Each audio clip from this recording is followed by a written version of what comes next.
NCRB का data अगर हम देखें, क्योंकि आंकड़ों की बात करनी होती है, तो दिल्ली के अंदर हाईएस्ट क्राइम रेट है इस वक्त।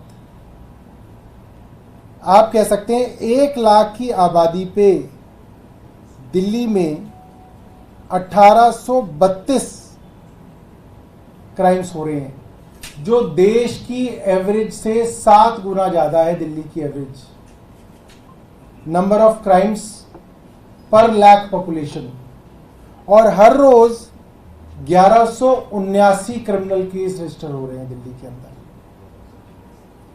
चार्जशीट का जहां तक सवाल है कि अगर मुकदमा दर्ज होता है तो चार्जशीट करके वो मामला कोर्ट में जाता है, मात्र 30% केसेस ही चार्जशीट में जा रहे हैं। इसका मतलब साफ है, जब मुकदमे दर्ज होते हैं आप उनमें इन्वेस्टिगेशन करके कोर्ट तक पहुंचाते ही नहीं है, तो किसी को सजा क्या मिलेगी, किसी को न्याय क्या मिलेगा?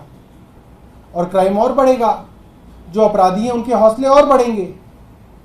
ये सीधे सीधे उपराज्यपाल विनय कुमार सक्सेना की इनएफिशिएंसी, इसे हिंदी में निकम्मापन कहते हैं, एक इनएफिशिएंट लेफ्टिनेंट गवर्नर साफ नजर आ रहे हैं कि जो काम उनका है, उनके पास 2 ही काम है, एक पुलिस, एक डीडीए।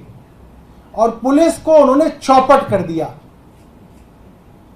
वो एक स्कूल के प्रिंसिपल की तरह चिट्ठियां तो मंत्रियों को खूब लिखते हैं, खूब उपदेश देते हैं, अपने गिराबान में झांक के नहीं देखते आपके पास जो काम है वो क्या कर रहे हैं आप।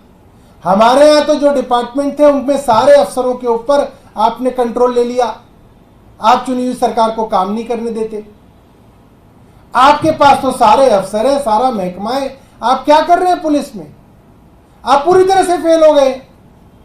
आगे बताता हूं भर्तियों के विषय में। 2014 में जब ये केंद्र सरकार बनी थी तो दिल्ली पुलिस के अंदर करीब 5,500 रिक्तियां थी, और ये रिक्तियां बढ़ के अब करीब 13,000 हो गई हैं।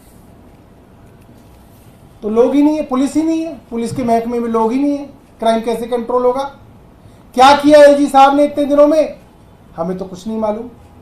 ऊपर से केंद्र सरकार ने पिछले साल पुलिस का बजट 4.5% घटा दिया है।